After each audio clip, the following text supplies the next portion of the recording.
भगवान हिरण्यकशिपु पधार रहे हैं।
महारानी सिंगिका पधार रही हैं।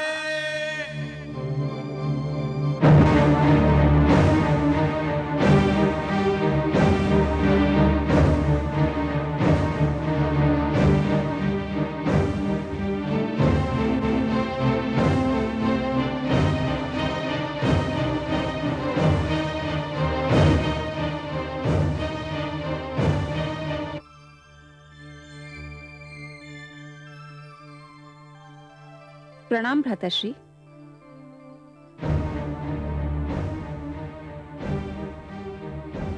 कहाँ है वो दुष्ट, मेरा बैरी, मेरा विरोधी? भाभी श्री को लेने गया है। वह इस उत्सव में आना ही नहीं चाहती थी, परंतु प्रहलाद चाहता है कि उसकी माता भी इस अनुपम दृश्य को देखे। अभी उन्हें लेकर आता ही होगा। सिंगिका, उसकी मृत्यु अत्यंत आवश्यक है, अत्यंत आवश्यक। इस बार वो बचना नहीं चाहिए। नहीं बचेगा भ्राताश्री। आज आप अग्नि की लपटों का अद्भुत खेल देखेंगे। वही अग्नि जो मेरे शरीर को छू भी ना पाएगी। देखते ही देखते उसकी लपलपाती जीभ प्रहलाद के शरीर को चाट जाएगी। कुछ ही पलों में उसकी कोमल काया को वो राख में परिवर्तित कर देगी और वायु के झोंके उस राख को उड़ा ले जाएंगे। महारानी का याद हो, युवराज आह्लाद और राजकुमार प्रहलाद पधार रहे हैं।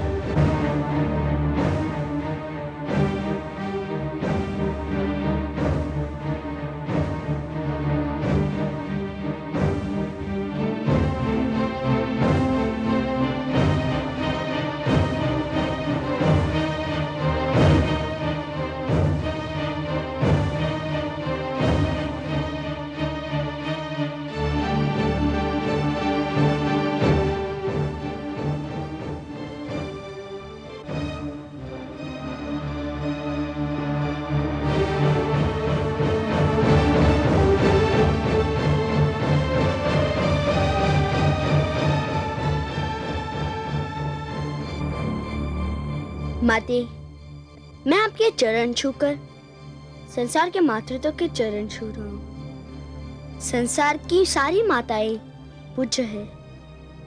मुझे आशीर्वाद दीजिए माते। आयुष्मान भव पुत्र, आयुष्मान भव। चिरंजीवी भव पुत्र। चलो पुत्र।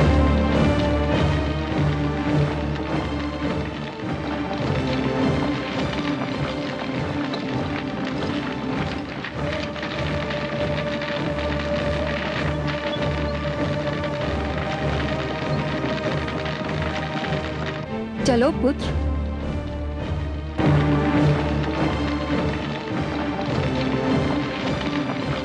वो घड़ी आ ही गई पुत्र। जिसकी तुम बड़ी उत्सुकता से प्रतीक्षा कर रहे थे। मेरे भी जीवन की अनमोल घड़ी, तुम्हारे जीवन की अद्भुत घड़ी पुत्र। जो भी इस चमत्कार को देखेगा भूल नहीं पाएगा, और जो भी इस चमत्कार की चर्चा सुनेगा सिहर उठेगा। रहते महाप्रलय तक आज की इस प्रदर्शनी की चर्चा रहेगी। चलो पुत्र।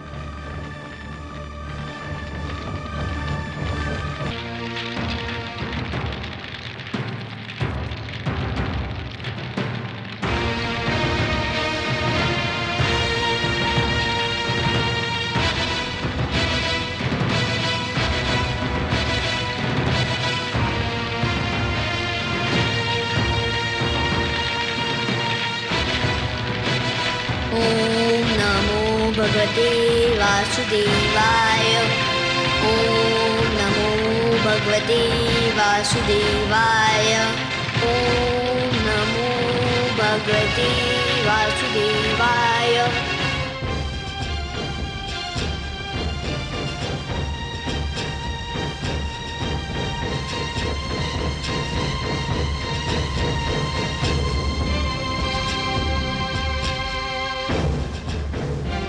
सर्वेश्वर, सर्वेश्वर,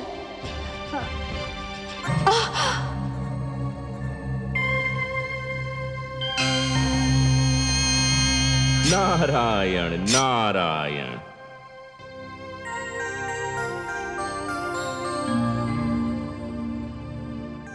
हे देवर्षि, पुत्र प्रहलाद अग्नि में प्रवेश करने जा रहा है। ये देखकर मैं आपके नारायण को सावधान करने गई तो वो स्वयं अग्नि में तप रहे हैं, मानो उनके शरीर से ज्वालाएं निकल रही हैं। आप बहुत दयालु हैं माते, ममता का भंडार हैं। प्रहलाद के स्नेह ने तो आपको सब कुछ भुला दिया। क्या भुला दिया? यही माते कि इस अवस्था में आपको इन्हें छूना नहीं चाहिए था। आपको तो याद ही होगा माते, इसी प्रकार इसी अवस्था में एक बार कयाधु ने पुत्र प्रहलाद को छू लिया था। उसके तो हाथ भी जल गए थे। हाँ, मैं तो सचमुच व्याकुलता में भूल ही गई थी। माते, पुत्र प्रहलाद को जो मैंने योग ज्ञान दिया था वह मेरे नारायण की ही तो देन थी। जब उसे इस अवस्था में कोई नहीं छू सकता तो मेरे नारायण तो योगेश्वर हैं, योग का स्रोत हैं, योग का आधार हैं, योग के आदि और अंत हैं, स्वयं योग हैं। इस अवस्था में तो आपके अतिरिक्त उनके कोई निकट भी नहीं पहुंच सकता। परंतु हे देवर्षि, मैं तो इनको प्रहलाद पर आए संकट के विषय में बताना चाहती थी। वही समस्या लेकर तो मैं भी आया था माते, मैं भी यही बताना चाहता था। परंतु नारायण को इस अवस्था में देखकर लगता है कि मुझे मेरी समस्या का समाधान मिल गया, मुझे मेरे प्रश्न का उत्तर मिल गया माते। मेरी तो सारी शंकाएं मिट गईं। नारायण नारायण।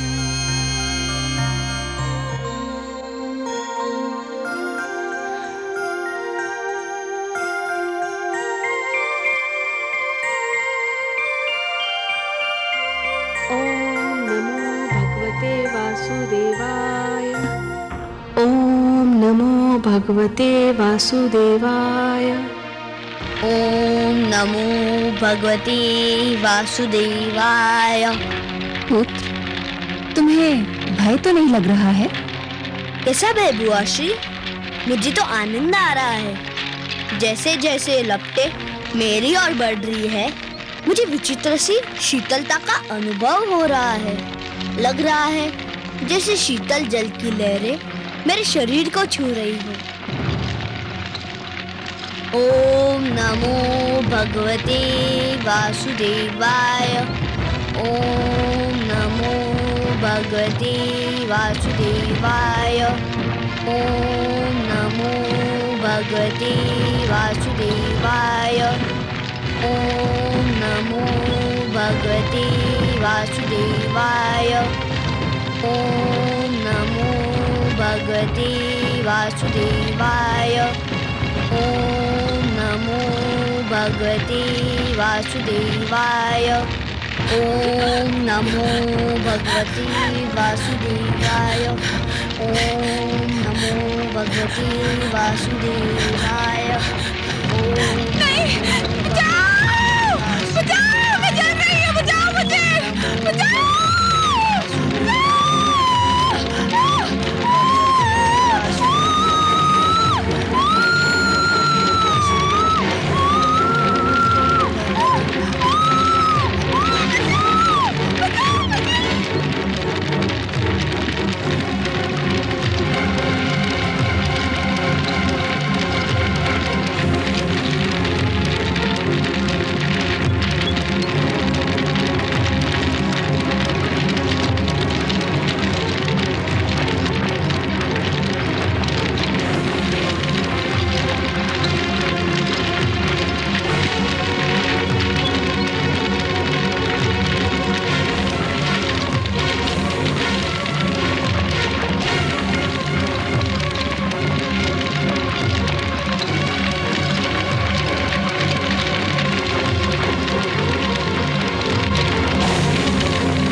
श्री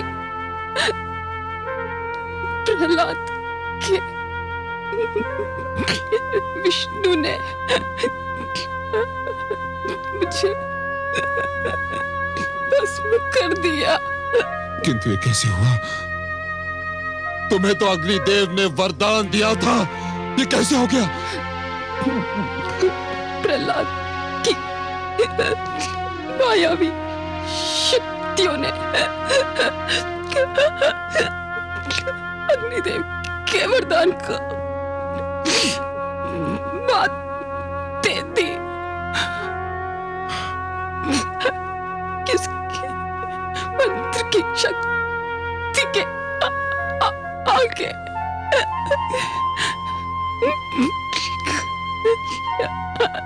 वरदान की शक्ति क्षीण हो गई।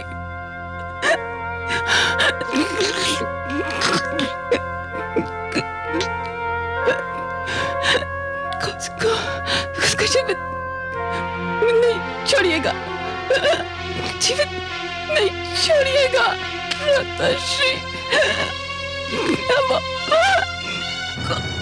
हमको भी मार डालेगा। नहीं,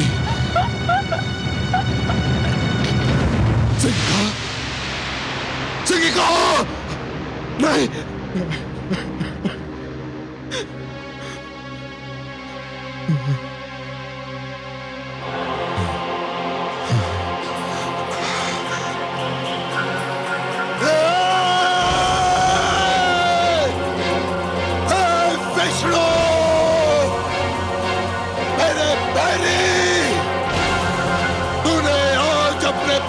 शक्ति दिखा दी, किंतु अब तू मेरी शक्ति देखना। तूने मेरे भ्राताश्री हिरण्याक्ष का वध किया, मेरी बहन सिंगिका को जलाकर राख किया। मैं तुझे कदापि क्षमा नहीं करूंगा जब तक मैं तेरा सर्वनाश नहीं करूंगा, चैन की एक श्वास भी नहीं लूंगा। अब तू मेरे क्रोध के प्रकोप से बच नहीं सकता। सुना तूने?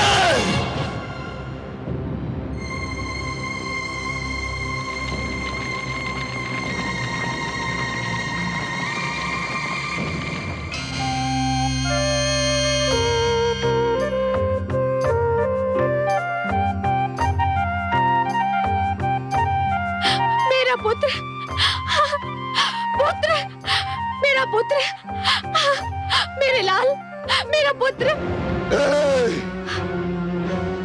धूर्त, हत्यारे, तेरे विष्णु ने मेरे भ्राता श्री हिरण्याक्ष की हत्या की थी और तूने मेरी बहन सिंगिका की हत्या की। अब चाहे कुछ भी हो जाए, मैं तुझे जीवित नहीं छोड़ूंगा। चल। नहीं, स्वामी, स्वामी, मेरे पुत्र को छोड़ दीजिए स्वामी।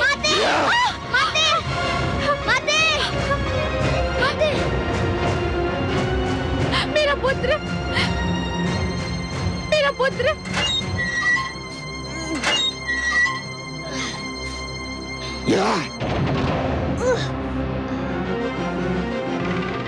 सेनापति, यदि इसे किसी ने भी भोजन अथवा जल दिया तो उसका वध कर दिया जाएगा। इसे कुछ नहीं मिलना चाहिए। सूर्य की किरण तक इसके समीप नहीं पहुंचनी चाहिए। यह अंधकार में ही जिएगा और अंधकार में ही अपना सिर पटक पटक कर अपने प्राण त्याग देगा।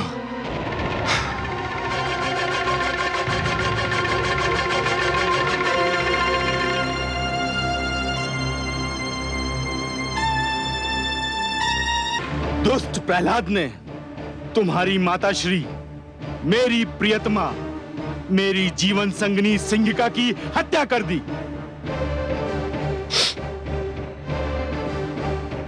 मेरा मन ये मानने को तैयार नहीं पिताश्री। क्यों?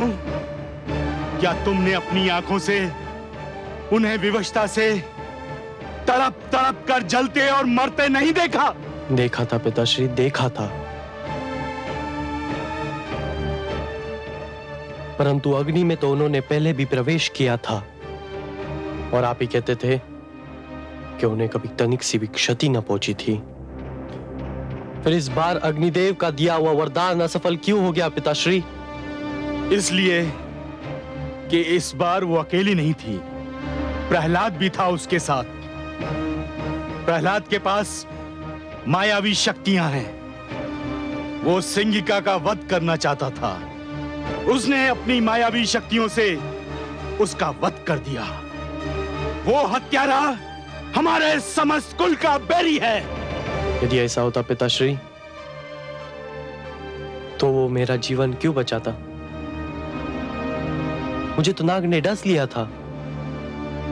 उस समय तो प्रहलाद मेरे निकट भी नहीं था। वो हमारे कुल का बैरी होता पिताश्री, तो मेरे मृत शरीर के पास आता ही क्यों? परंतु वह आया। उसने अपने विष्णु से मेरे जीवन की भिक्षा मांगी और मैं फिर से जीवित हो गया पिताश्री, फिर से जीवित हो गया। उसने तुम्हें सम्मोहित कर दिया है। तुम्हारे मस्तिष्क पर उसने नियंत्रण पा लिया है।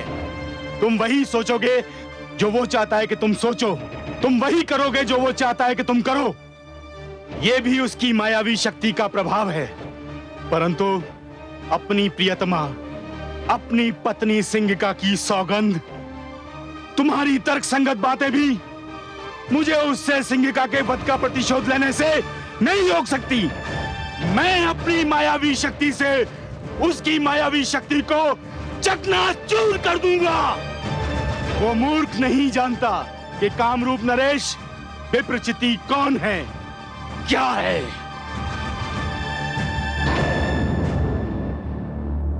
पिताश्री,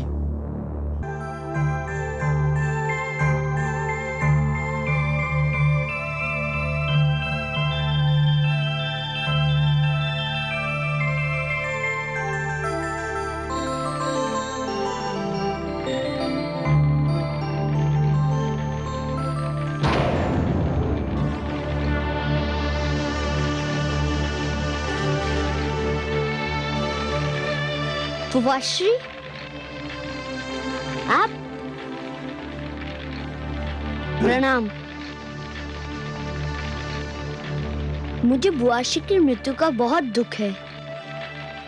मैं स्वयं आपके पास शोक व्यक्त करने के लिए आना चाहता था, किंतु दुष्ट, तू मुझे भी अपने छल कपट में फांसना चाहता है, किंतु मैं तुझे ऐसी मृत्यु दूंगा जो तूने कभी सोची भी नहीं होगी। विष्णु ने तुझे अग्नि में जल मरने से तो बचा लिया, किंतु देखता हूं जल में डूब मरने से कैसे बचाएगा। हाँ।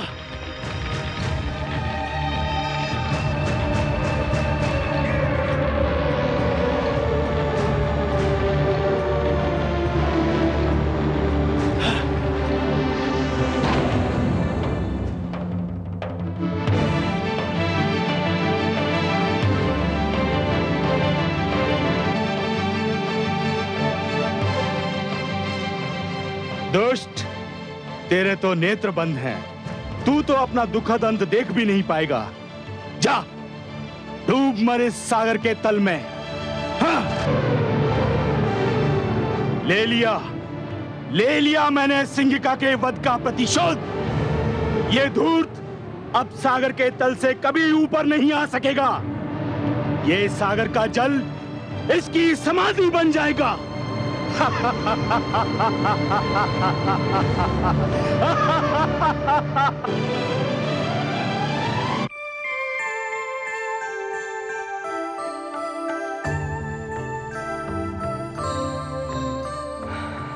क्या हुआ कमल नयन? आपका पुत्र प्रहलाद ननिहाल की यात्रा पर निकला है महादेवी।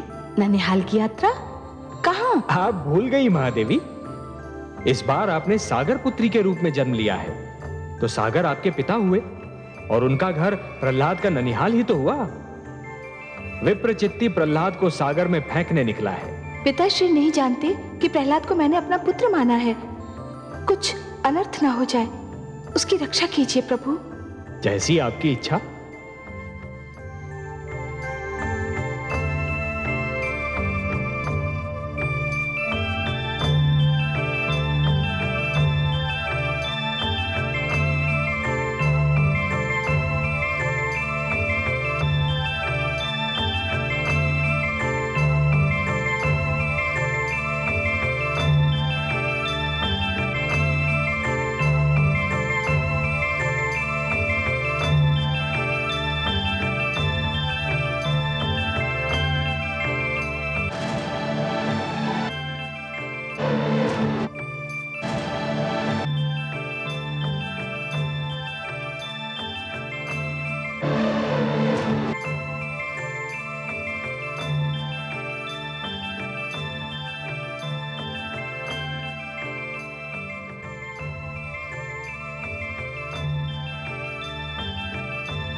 जाने कौन है ये सुंदर बालक,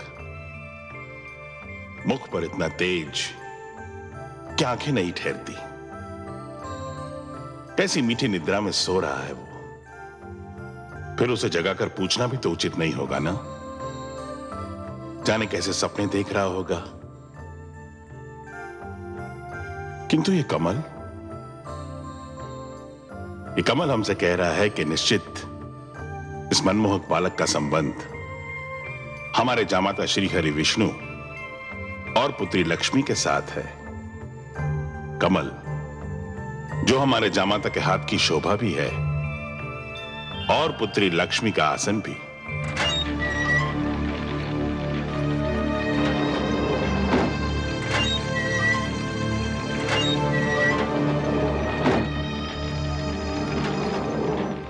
राजकुमार, प्रहरियों, शीघ्र इधर आओ।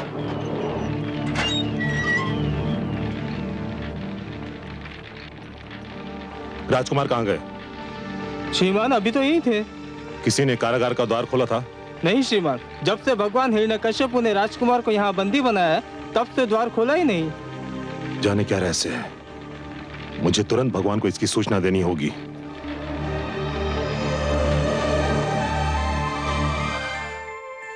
हे जनार्दन, इस समय आपका कमल कहाँ है? महादेवी, आपने अपने पुत्र प्रहलाद की रक्षा किए जाने की इच्छा प्रकट की थी ना? मैंने अपने कमल को उसकी शैया बना दिया। आपका पुत्र चैन से सो रहा है। मेरा पुत्र सकुशल तो है ना? महादेवी, जो सकुशल नहीं होते वो इतनी गहरी और मीठी नींद कहां सो पाते हैं?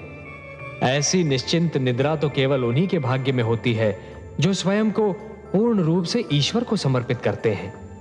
आप घबराइए नहीं, आपका पुत्र सकुशल है। विश्वेश्वर सत्य कह रहे हैं पुत्री। प्रणाम पिताश्री।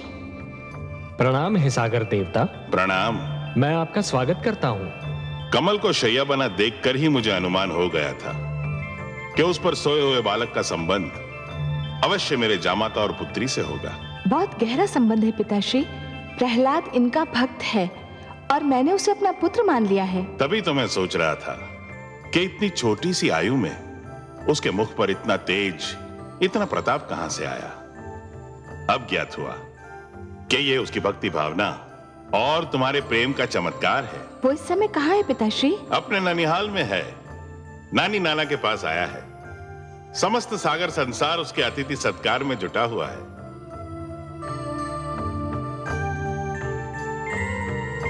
कहां लुप्त हो गया वो दुष्ट? कहां लुप्त हो गया? सिंगिका सत्य कहती थी कि उस धूर्त ने मायावी शक्तियां प्राप्त कर ली हैं और जिनका प्रयोग वो मेरे विरुद्ध करना चाहता है, भगवान हिरण्यकशिपु के विरुद्ध। जाओ ढूंढो उसे, हर ओर ढूंढो, हर स्थान पर ढूंढो, और यदि वो मिल जाए तो उसे पकड़कर, जकड़कर, घसीटकर मेरे पास लाओ। नहीं तो ये जान लो कि यदि असफल हुए तो निर्जीव हो जाओगे। जाओ ढूंढो उसे। नहीं सर्वशक्तिमान, ये बेचारे अब प्रहलाद को नहीं ढूंढ पाएंगे। क्यों नहीं ढूंढ पाएंगे? क्योंकि मैंने उसे सागर के गर्भ में फेंक दिया है और अब तक वो वहां से वो भूखी मछलियों के पेट में पहुंच चुका होगा। अर्थात कि तुम उसे कारागार से निकाल ले गए थे? हाँ, मैं ले गया था। उसने मेरी जीवन संगनी को जलाकर भस्म कर दिया था और मैंने उसे सागर के जल में डुबोकर मार दिया। हत्यारे, दुष्ट, तेरे हाथ मेरे पुत्र के रक्त से रंगे हुए हैं। तुमने हर जतन करके देख लिया। जब तुम मेरे पुत्र का कुछ नहीं बिगाड़ पाए तो तुमने कायरों की भांति उस पर उस समय वार किया जबकि वो सो रहा था। तुमने मेरे पुत्र की हत्या की है। मैं तुम्हें कभी क्षमा नहीं करूंगी। हत्यारे हो तुम, हत्यारे हो तुम लोग, हत्यारे हो।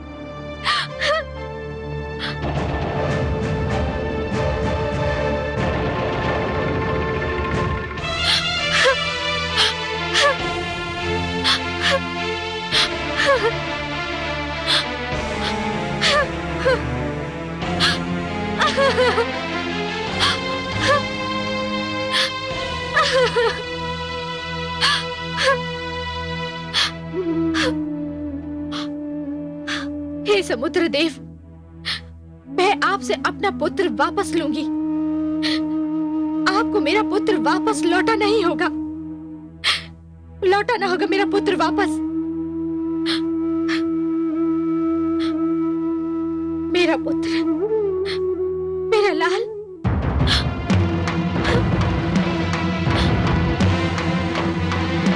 मेरा पुत्र, मेरा लाल। हाय मेरा पुत्र, मेरा पुत्र, हाय मेरा पुत्र, मेरा पुत्र, मेरा लाल, हाय मेरा पुत्र,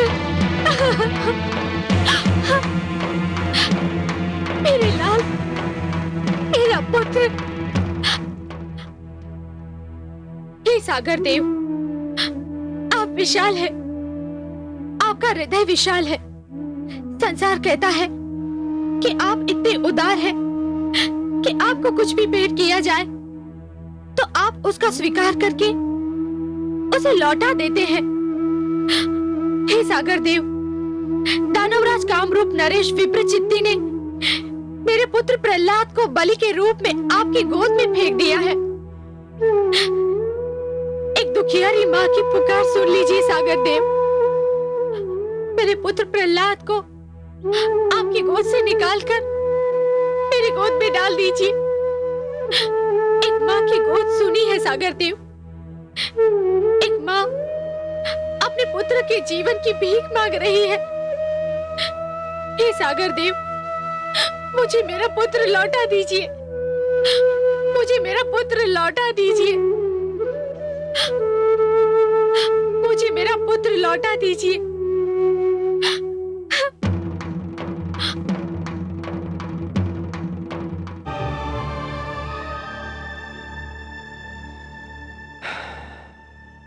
देखिए आपने विधि की विडंबना महादेवी। पुत्र अपने ननिहाल में चैन की नींद सो रहा है और अनजान माता समुद्र की लहरों से उलझ रही है। ममता इसी का तो नाम है कमल नयन। पुत्र भले कितना ही सुखी हो, परंतु यदि माता की आंखों से ओझल हो तो माँ को पल भर भी चैन नहीं पड़ता। वो तो पुत्र का मुख देखकर ही जीती है। बेचारी कयाधु, उसे तो ये भी पता नहीं कि उसका पुत्र कहाँ है, क्या कर रहा है। मुझे तो भय है कि कयाधु कहीं पुत्र वियोग में पागल होकर डूबकर अपने प्राण न दे दे। हाँ महादेवी, वो तो सागर में आगे आगे बढ़ती जा रही है। आपको उसके प्राणों की रक्षा करनी होगी कमल नयन। महादेवी, सागर तो आपका मायका है, मेरी तो ससुराल है, और ससुराल में अपने अधिकारों और शक्तियों का प्रयोग मुझे अच्छा नहीं लगता देवी। देखिए, पिता के घर पर तो पुत्री का अधिकार होता है, इसलिए वहां हस्तक्षेप का कष्ट तो आप ही को करना होगा देवी। आपकी यही इच्छा है तो जाती हूं मैं। कयाधु को यूं डूबकर मरने नहीं दूंगी मैं, वो भी वहां सागर में जो मेरा मायका है।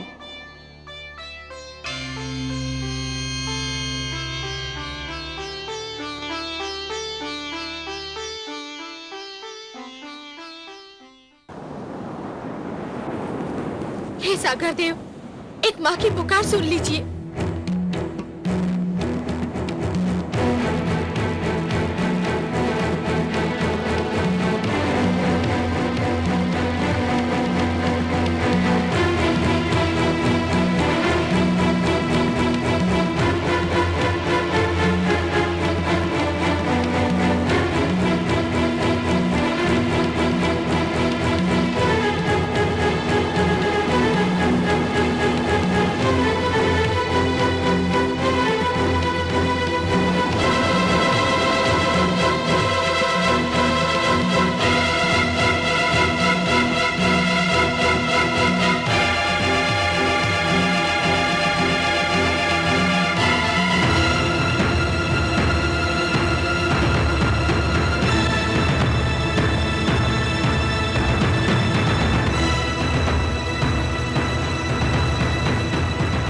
भगवान सर्वशक्तिमान, अनर्थ हो गया है।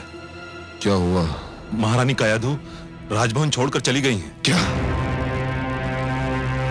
राजभवन छोड़कर चली गई? कहां चली गई? पुत्र वियोग में व्याकुल होकर वो सागर की ओर गई है, जहां कामरूप नरेश ने राजकुमार को डुबो दिया था। महाराज, महारानी कहीं जल समाधि ना ले लें। ये माता और पुत्र मिलकर मुझे पागल कर देंगे, पागल कर देंगे दोनों मिलकर। जाओ, रोको उन्हें। वो मेरे रोके नहीं रुकेंगी, केवल आप ही उन्हें रोक सकते हैं, और आपको उनको रोकना ही चाहिए, नहीं तो ये संसार क्या कहेगा महाराज। ठीक है, तुम मेरे साथ चलो और कुछ सैनिक भी ले लो।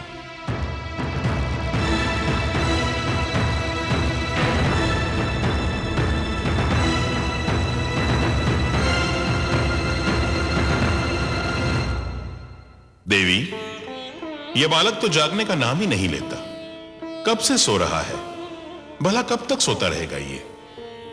बालपन की नींद है स्वामी, सो लेने दीजिए।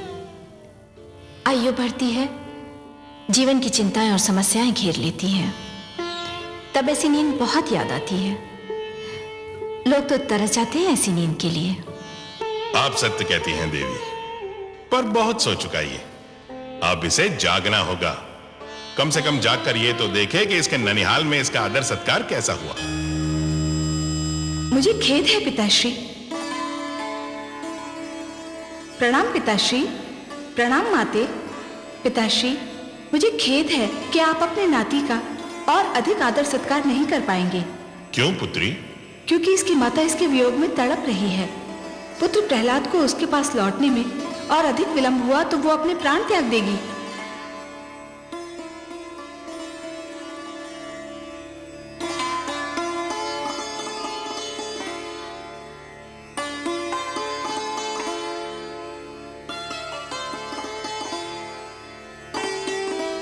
कितना मनमोहक है मेरा पुत्र। इसके मुख से तो मेरी दृष्टि हटती ही नहीं। तुमने इसके सिर पे हाथ क्या फेर दिया पुत्री? इसके माथे पर समस्त सृष्टि का तेज निखर आया है, मानो प्रकाश का मुकुट पहन लिया हो। सुनो पुत्री, तुम स्वयं जाके इस बालक को इसकी माता को सौंप दो। नहीं पिताश्री, पुत्र प्रहलाद को आपकी गोद में फेंका गया था। कयाधु भी इसे आप ही से मांग रही है। दुख से बिलखती इसकी माता को आप अपने हाथों से लौटाएंगे तो उसके हर्ष की कोई सीमा नहीं रहेगी। आप ही इसे ले जाइए। तुम कहती हो पुत्री, तो मैं ही इस बालक को इसकी माता को सौंप दूंगा।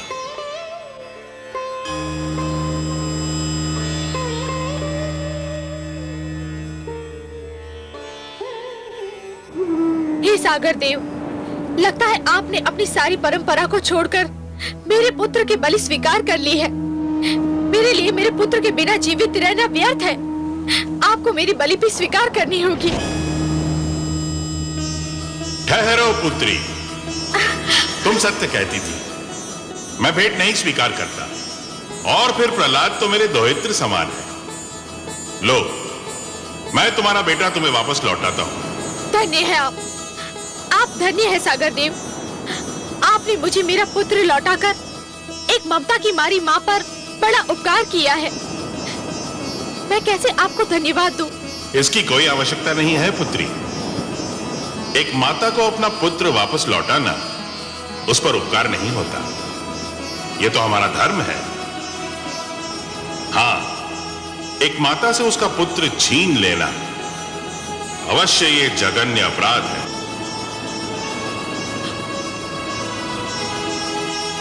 मेरा पुत्र, मेरा पुत्र, मेरा लाल, मेरा लाल। माते, आप यहाँ कैसे आई और मैं यहाँ कैसे आया? मैं तो कारागार में था ना। हाँ पुत्र, तुम्हारे दुष्ट फूफा विप्रचित्ति ने तुम्हें सागर तले फेंक दिया था। परंतु मैं तो बहुत मीठा सपना देख रहा था। मैंने स्वप्न में अपने एक नानाश्री को भी देखा। मैं उनके गोद में था। मैंने माता महादेवी लक्ष्मी को भी अपने पास देखा। कितनी अच्छी थी वो। उनके गोद में जाकर मुझे यूं लगा जैसे मैं स्वर्ग में आ गया हूँ। मेरा पुत्र,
महारानी। नहीं। प्रणाम पिताश्री। दुष्ट, तुझसे पर्वत की ऊंचाई हार सकती है, अग्नि का ताप हार सकता है, समुद्र की गहराई हार सकती है, किंतु मैं तुझसे हार नहीं मानूंगा, कदापि नहीं मानूंगा। सैनिकों, पकड़ से। रुक जाओ सैनिकों। यदि किसी ने मेरे पुत्र को हाथ भी लगाया तो तो मैं इसके और अपने प्राण एक कर दूंगी। मैं भी महान असुरा तारक के महाबली सेनापति जंबासुर के पुत्र कयाधु हूँ। मेरे पास भी मायावी शक्तियाँ हैं। मैंने आज तक इन शक्तियों का प्रयोग नहीं किया, पर यदि कोई मेरे पुत्र के निकट भी आया तो आज मैं भी अपनी शक्ति दिखाकर इस शक्ति का प्रयोग करूंगी। देखते क्या हो, पकड़ लो इस धूर्त को। सावधान, आगे मत बढ़िए दैत्येंद्र, आगे मत बढ़िए। रानी, हट जाइए मेरे मार्ग से। रुक जाओ दैत्येंद्र, नहीं, रुक जाओ। प्रणाम गुरुदेव। गुरुदेव, आपने बहुत देर कर दी। आप होते तो मेरे साथ इतना बड़ा अनर्थ ना होता गुरुदेव। आपके ना होने से मेरे साथ क्या क्या ना हुआ। मेरा पुत्र मेरा सबसे बड़ा बैरी बन गया। मेरा उत्तराधिकारी मेरा महानतम विरोधी बन गया गुरुदेव। मैं जानता हूं दैत्येंद्र, मैं सब जानता हूं। तुम चिंता मत करो, अब मैं लौट आया हूं, सब ठीक हो जाएगा।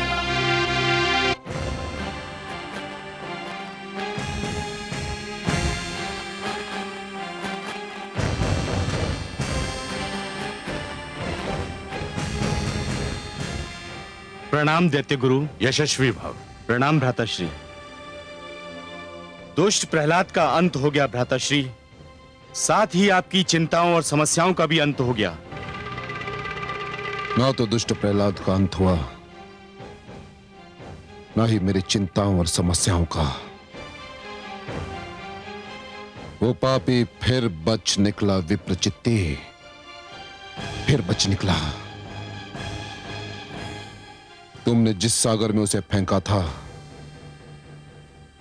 उसमें मेरी उमंगें डूब गईं, मेरी इच्छाएं डूब गईं, मेरी सारी योजनाएं डूब गईं। बस नहीं डूबा तो वो दुष्ट प्रहलाद उतर गया और एक बार फिर मैं मुंह ताकता रह गया। मैं भगवान हिरण्यकशिपु। धैर्य से काम लो दैत्येंद्र, इतना हताश होने की क्या आवश्यकता है। कैसे हताश ना हूं मैं गुरुदेव, कैसे हताश ना हूं। मैंने उस पर खड़क की बौछार करवाई, उसे ऊंचे पर्वत से नीचे फिकवाया, मैंने उसे विष दिलवाया, उसे अग्नि में जलवाया। और अब जब विप्रचित्ती ने उसे मारना चाहा, परंतु वो दुष्ट ऐसे कठोर प्राण लेकर जन्मा है कि मरने का नाम ही नहीं लेता। मैं कहां तक धैर्य रखूं गुरुदेव, कहां तक धैर्य रखूं। यह सब इसलिए हुआ था कि मैं यहां नहीं था। संभवतः मैंने तब पर जाकर भूल की थी, परंतु अब मैं लौट आया हूं। अब प्रहलाद को मेरे हाथों में सौंप दो, मैं उसे संभाल लूंगा। भ्राता मर्ग, पिताश्री तो बहुत रुष्ट हैं। यह सब राजकुमार प्रहलाद का किया धरा है भ्राताशण। उन्हीं के कारण हमें यह फटकार सुननी पड़ रही है। और पिताश्री का क्रोध तो तुम जानते ही हो, एक बार चढ़ जाए तो उतरने का नाम ही नहीं लेता है। मेरे मन को पिताश्री का क्रोध शांत करने का एक उपाय सूझा है। क्या? देखो भ्राता मर्ग, यदि हम राजकुमार प्रहलाद को गुरुकुल लाने से पहले मार्ग में हाथी के पैरों तले कुचलवा डालें, तो पिताश्री को बहुत प्रसन्नता होगी और उनका क्रोध भी शांत हो जाएगा। वैसे मैंने इसका प्रबंध भी कर लिया है।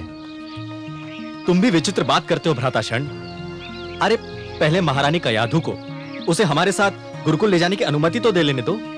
अकारण अंधकार में बाण फेंके जा रहे हो। चलो अब।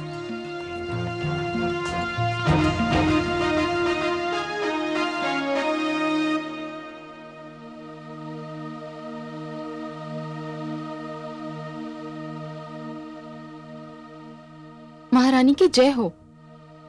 असुरों के गुरुकुल से गुरुजन शंड और अमरकाप से मिलने आए हैं। षंड और अमर्क अब वे यहाँ किस लिए आए हैं? वे कहते हैं कि उनका आपसे मिलना आवश्यक है।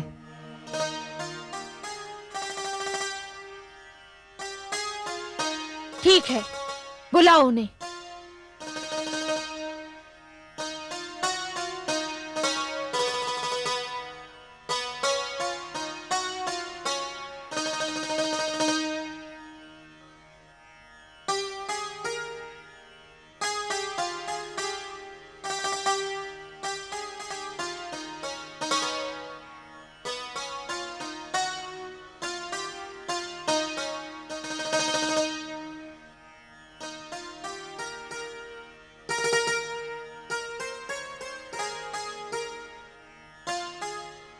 प्रणाम महारानी।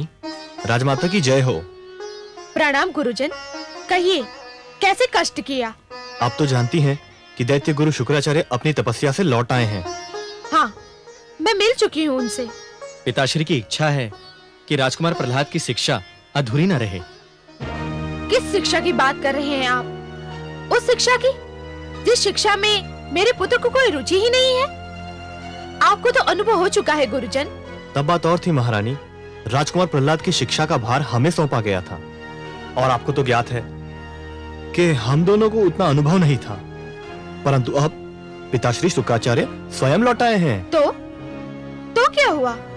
क्या अंतर आएगा उनके आने से? पिताश्री की शिक्षा देने का ढंग बहुत अनुपम है महारानी। वे स्वयं शिक्षा देंगे तो संभव है राजकुमार प्रहलाद कुछ संभल जाए और भगवान हिरण्यकश्यप का क्रोध भी कुछ कम हो जाए। राजकुमार की शिक्षा अधूरी रह गई और अधूरी शिक्षा अच्छी नहीं होती महारानी। मेरा मन तो नहीं करता, परंतु लगता है आप दोनों ने मेरी दुर्बलता पहचान ली है। मैं अपने पुत्र को पूर्णतया शिक्षित देखना चाहती हूँ। तो फिर देर काहे की? बुलाइए उन्हें। हम पिताश्री के आदेश पर उन्हें अपने साथ गुरुकुल ले जाने आए हैं। पर मेरे पुत्र की सुरक्षा का क्या होगा? वो पिताश्री की रक्षा में रहेंगे और फिर हम भी तो हैं। आप तो जानती हैं कि वे जब तक हमारे साथ गुरुकुल में थे हमने उन्हें कोई कष्ट नहीं होने दिया।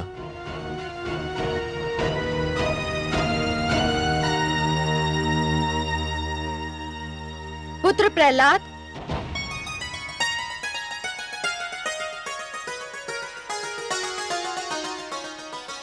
प्रणाम गुरुजन।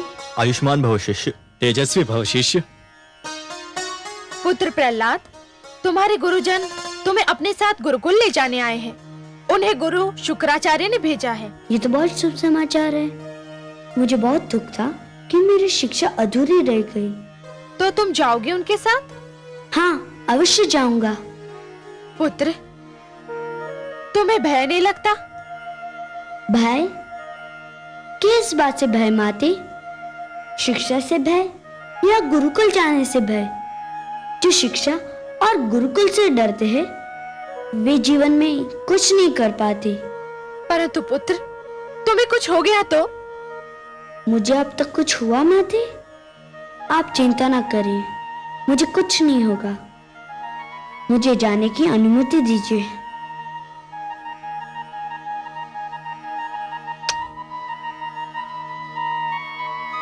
आयुष्मान भव पुत्र। चलिए गुरुजन, मैं गुरुकुल जाने के लिए बहुत व्याकुल हूँ।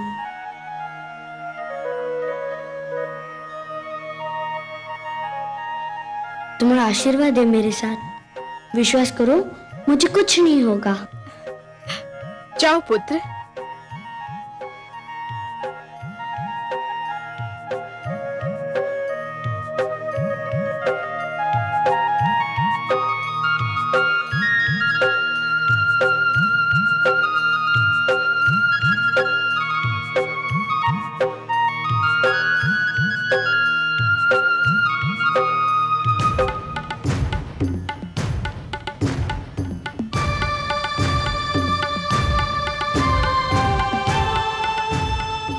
प्रणाम गुरुवर। क्या समाचार लाए हो सेनापति? शुभ समाचार है दैत्य गुरु। महारानी कयाधु ने राजकुमार प्रहलाद को गुरुकुल जाने की अनुमति दे दी है। राजकुमार गुरुजन षंड और अमर्क के साथ गुरुकुल की ओर प्रस्थान कर चुके हैं। शुभ समाचार, अत्यंत शुभ समाचार। मुझे भय था हिरण्यकश्यपु, कहीं महारानी कायाधु ममता की भावना के अधीन होकर प्रहलाद की राह ना रोक ले। पर दैत्येंद्र, यह तो आपके लिए अत्यंत शुभ समाचार है कि उन्होंने ऐसा नहीं किया। अब आप सब कुछ मेरे ऊपर छोड़ दीजिए। या तो मैं प्रहलाद को सीधी राह पर ले आऊंगा या सदा सदा के लिए आपकी राह से हटा दूंगा। मुझे शीघ्र से शीघ्र गुरुकुल पहुंचना चाहिए। मुझे विश्वास है जहां सब असफल हो गए वहां आप और केवल आप ही सफल हो सकते हैं गुरुदेव। किंतु गुरुदेव, मुझे तभी विश्वास होगा जब मैं उस दुष्ट प्रहलाद की मृत्यु का समाचार आपके मुख से सुनूंगा। मेरे गुरुकुल में जाने की देर है, समाचार आने में देर नहीं लगेगी।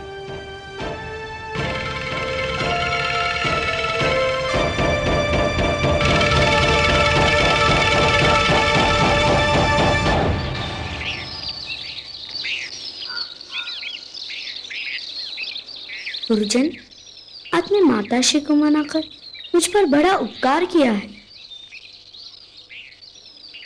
मैं अपने गुरुकुल के मित्रों से मिलने के लिए बड़ा व्याकुल था। वे भी तुम्हें देख के बहुत प्रसन्न होंगे। क्या हमें ज्ञात है कि मैं वहां आ रहा हूँ? नहीं, हमने यह निर्णय लिया था कि अचानक तुम्हें उनके समक्ष ले जाकर उन्हें अचंभे में डाल देंगे। अरे, ये आवाज कैसी? हाँ, शिष्य प्रहलाद, तुम यही ठहरो, हम देख के आते हैं कि ये हाथी कहां से आ रहा है। आओ भ्रातामर। हाँ, यही ठहरना।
चले गए थे आप दोनों?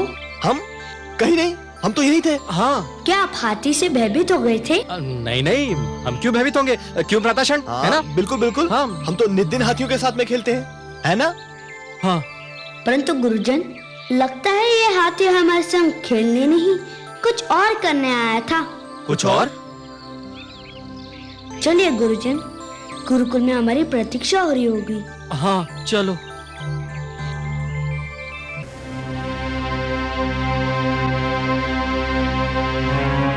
नमर्क। आज्ञा पिताश्री। प्रहलाद का अंत परम आवश्यक है पुत्रों। परंतु पिताश्री। परंतु क्या? परंतु पिताश्री, राजकुमार प्रहलाद को मारने के सारे उपाय असफल हो चुके हैं। वो इसलिए कि अब तक के सारे उपाय अज्ञानी और बुद्धिहीन असुरों ने किए थे। मेरा उपाय कदापि असफल नहीं होगा। जाओ, कृत्या जन्म की क्रिया का शुभारंभ करो। सुना नहीं तुमने मेरा आदेश? सुन लिया पिताश्री, परंतु कृत्या का जन्म केवल प्रहलाद के लिए नहीं, औरों के लिए भी घातक सिद्ध हो सकता है। पिताश्री, आप तो जानते ही हैं, यदि कृत्या प्रहलाद को न मार सकी तो उसे मार डालती है जो उसे बुलाता है। यह संभव है। इतनी विशाल काय और भयावह राक्षसी और एक छोटे से बालक को समाप्त ना कर सके, यह संभव ही नहीं। जाओ, विलंब ना करो। भोर होने से पहले ही प्रहलाद का अंत हो जाना चाहिए। मैं यहां साधना कर रहा हूं। प्रहलाद का अंत होते ही मुझे सूचित किया जाए। और स्मरण रहे, सूर्योदय से पहले यह कार्य हो जाना चाहिए। जो आज्ञा पिताश्री।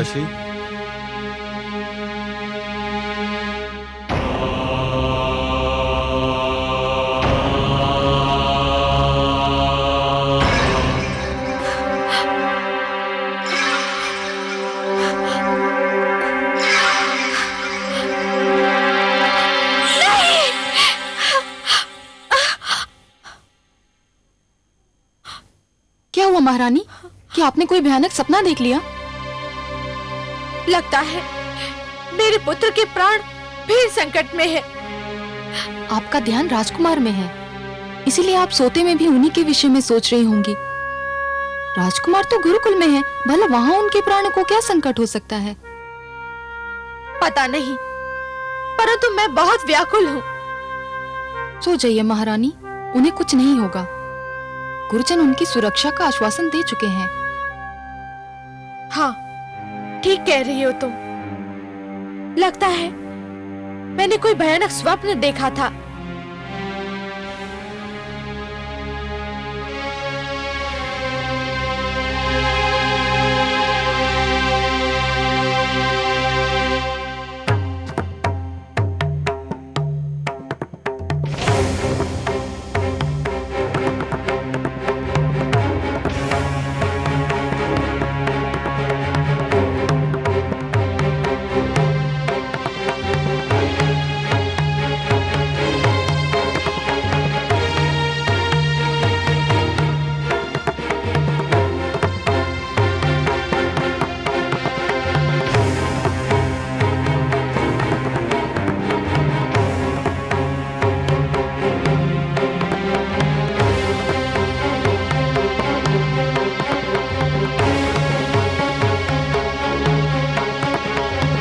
तेल लेके आओ।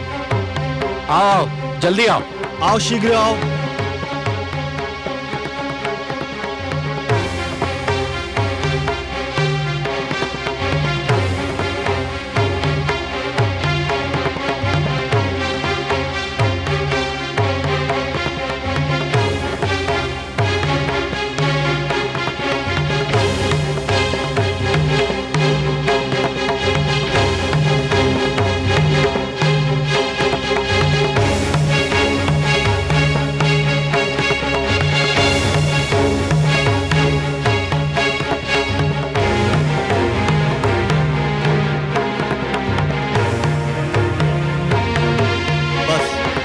और अधिक तेल की आवश्यकता नहीं है। हाँ शिष्यों, तुम दूर उधर जाकर खड़े रहो। जाओ जाओ।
है?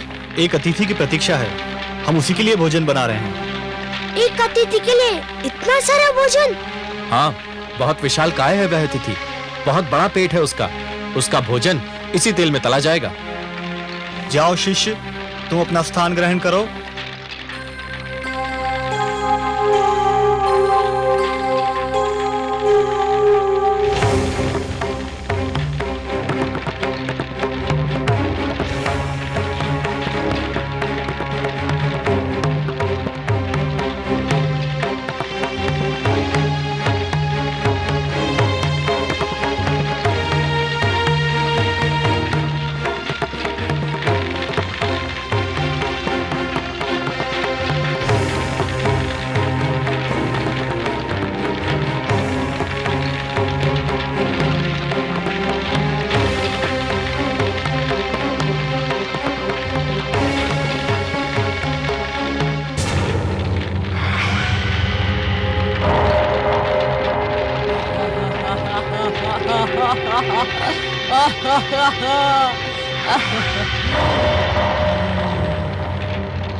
कहाँ है मेरा भोजन? मेरा भोजन कहाँ है?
मुझे तुम्हारी बलि स्वीकार नहीं है। भागो, भागो भ्रातामर्क, जिस घड़ी का भय था वो घड़ी आ गई। कृत्या प्रहलाद को मारने में असफल हो गई। अब वो हमें नहीं छोड़ेगी। हमने उसे बुलाया था, मारे गए हम तो। हम पर दया करो कृत्या, कृत्या हम पर दया करो। हम पर दया करो कृत्या। नहीं कृत्या, हमें माफ कर दो, माफ कर दो हमें। कृत्या, हम पर दया करो। नहीं नहीं नहीं, कृत्या पर दया करो, हम पर दया करो कृत्या। कृत्या कृत्या हमें छोड़ दो, छोड़ दो हमें, हम पर दया करो कृत्या। नहीं, हम पर दया करो कृत्या, कृत्या हमें छोड़ दो। कृत्या, कृत्या हम पर दया करो।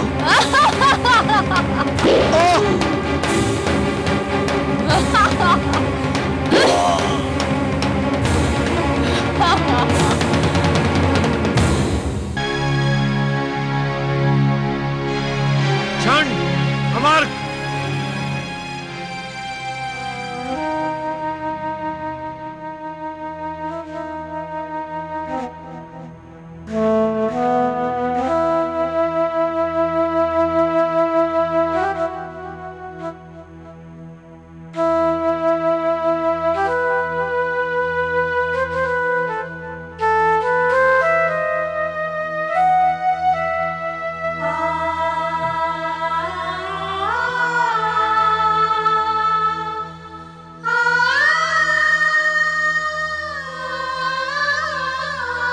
ये क्या हो गया मेरे पुत्र, ये क्या हो गया? मुझे अकेला छोड़कर इस दुख सागर में डुबोकर तुम कहां चले गए? हे मेरे होनहार पुत्रों, मैंने तुमसे क्या क्या आशाएं बांध रखी थी। तुम्हारे रूप में मैं शुक्र वंश का यश देखता था। तुम जीवित थे तो मुझे विश्वास था कि मेरा वंश जीवित रहेगा, फलेगा फूलेगा, मेरे कार्य को तुम आगे बढ़ाओगे। पर ये सब क्या हो गया? मुझे तनिक भी अनुमान नहीं था कि कृत्या के विषय में जो तुमने भय प्रकट किया था वो सत्य भी सिद्ध हो सकता है। मैं तुम दोनों को संजीवनी मंत्र से जीवित भी नहीं कर सकता। संजीवनी मंत्र तो केवल युद्ध में मारे गए, दुर्घटना में आहत और महारोग से ग्रसित को ही जीवित कर सकता है। तांत्रिक शक्तियों द्वारा मारे हुओं के लिए वे प्रभावहीन हैं। मैं विष्णु भक्तों का वंश मिटाना चाहता था, परंतु इस दुष्ट बालक ने मुझे कहीं का ना रखा। मेरी विद्या मेरे किसी काम ना आई, मेरी विद्या मेरे किसी काम ना आई।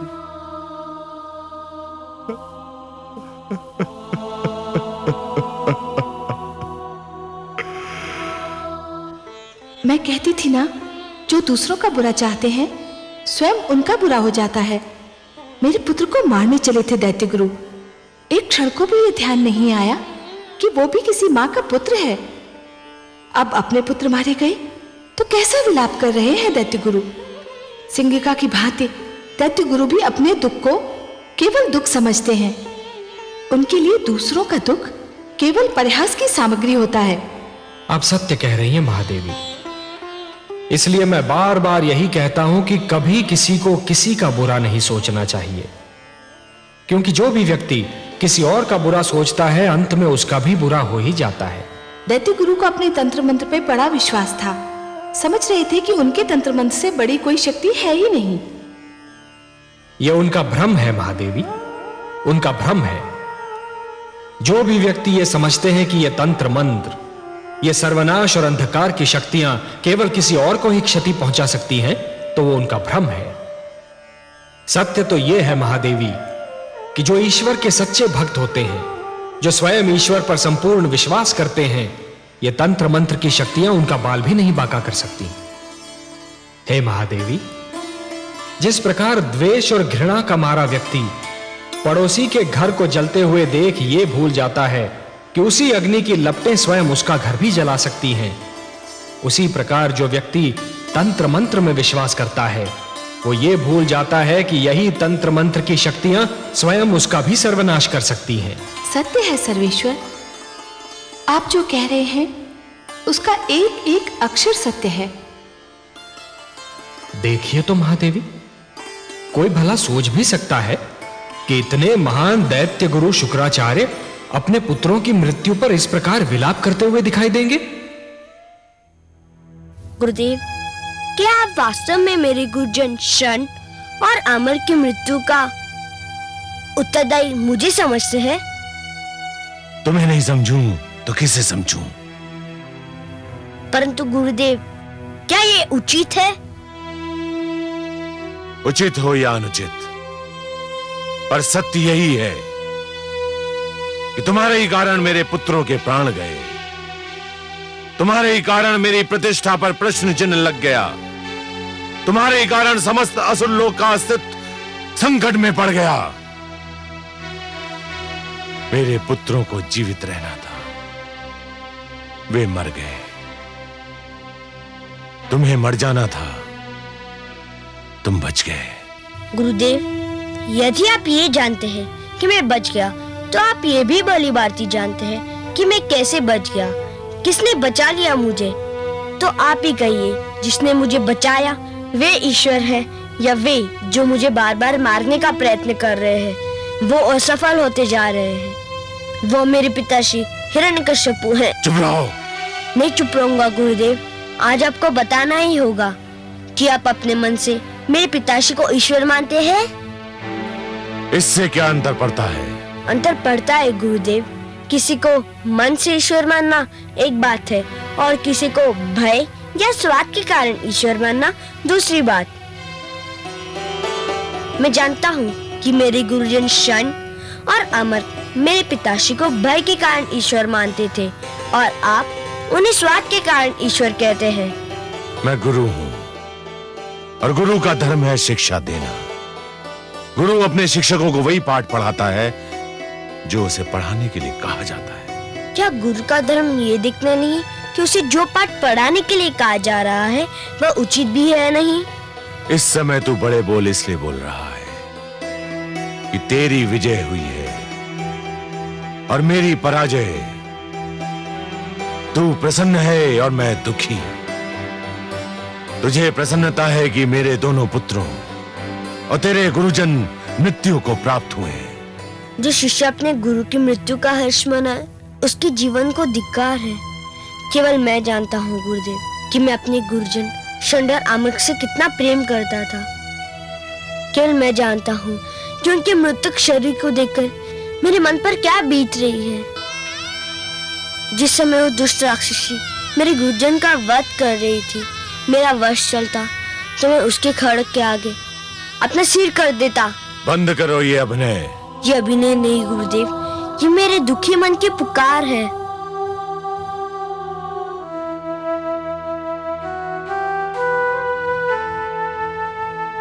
हे वासुदेव, हे पद्मनाभ, हे नीलकांत, हे विष्णु, यदि मेरी भक्ति में कोई खोट नहीं है, मेरी श्रद्धा में कोई मैल नहीं है, मेरी उपासना में कोई स्वार्थ नहीं है, मेरे गुरुजन को जीवन दान देकर मेरे माथे से ये कलंक मिटा दीजिए कि मैं अपने गुरुजन की मृत्यु का कारण हूँ।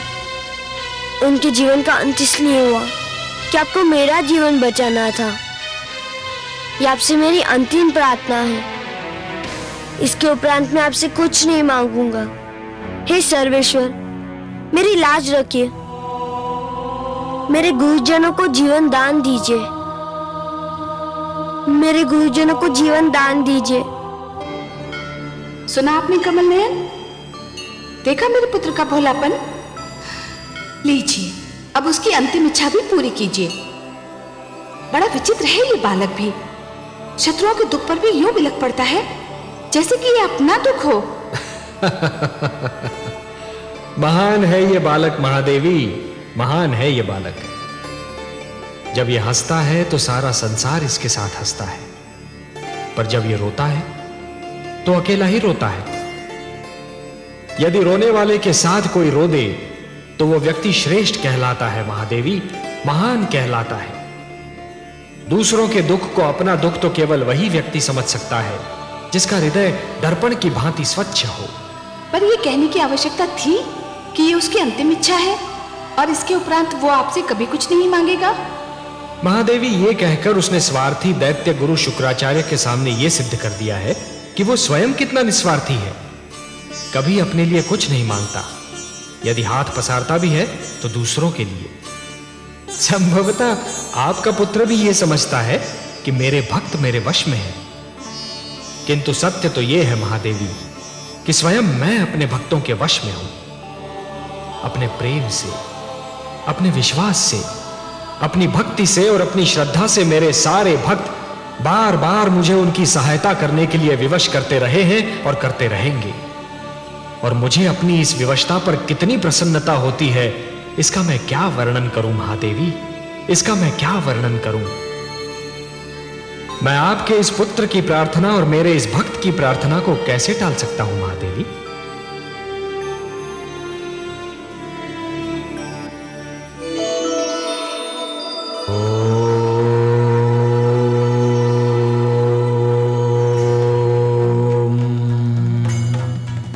ओम नमो भगवते वासुदेवाय।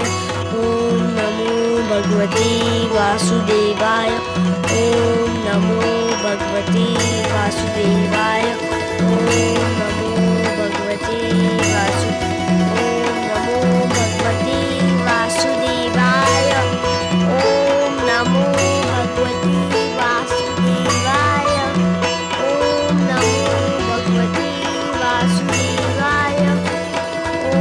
नमो भगवते वासुदेवाय।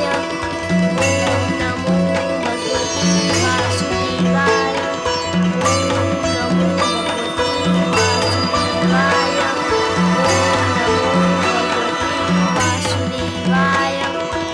ओम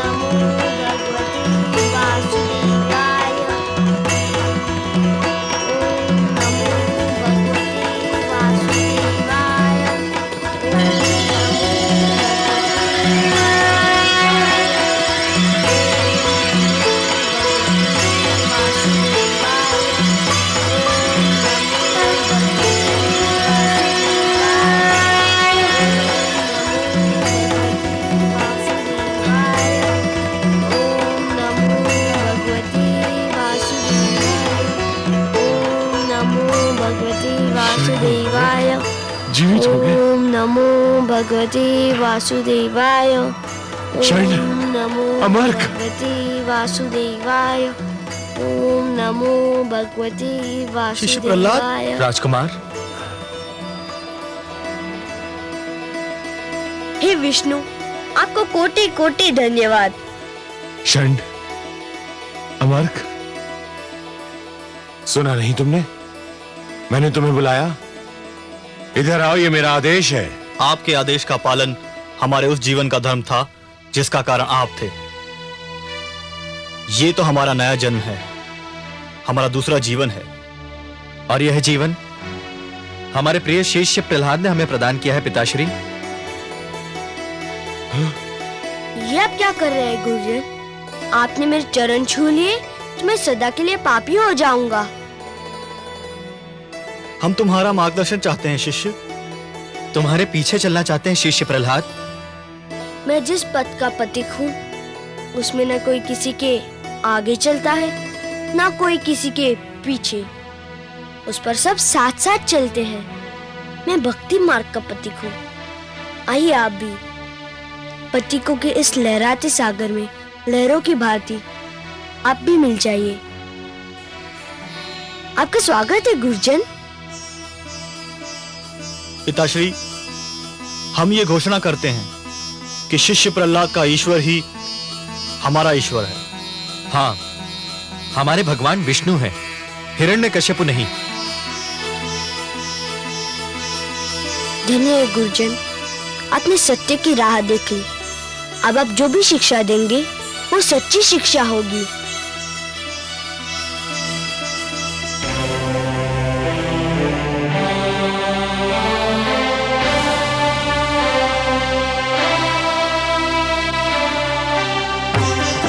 सावधान, कामरूप नरेश महाराज विप्रचित्ति और राजकुमार आह्लाद पधार रहे हैं।